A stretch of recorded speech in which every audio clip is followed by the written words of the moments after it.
جی ناظرین، اہلیان تونسہ اپنی 70 سالہ پسماندگی اور یہاں پر ترقی نہ ہونے کا رونا روتے تو نظر آتے ہیں، مگر اس کے ساتھ ساتھ اپنی ذمہ داریوں کو بھی سمجھنے سے انکاری ہیں۔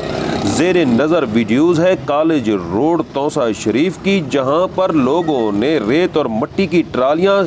گلیوں کے بیچوں بیچ اتار دی ہیں۔ اب یہ ریت اور مٹی جب اٹھائی جائے گی تو کافی حد تک یہ مٹی اور ریت روڈ پر چھوڑ دی جائے گی، جس کی وجہ سے نہ صرف مکینوں کو آمد و رفت میں شدید مسائل کا سامنا رہے گا،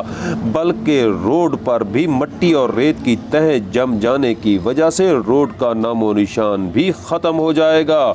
دوسری جانب انتظامیہ اس بارے بارہا نوٹیفیکیشن اور آرڈر جاری کرنے کے باوجود بھی اس پر عمل کرانے میں ناکام نظر آتی ہے۔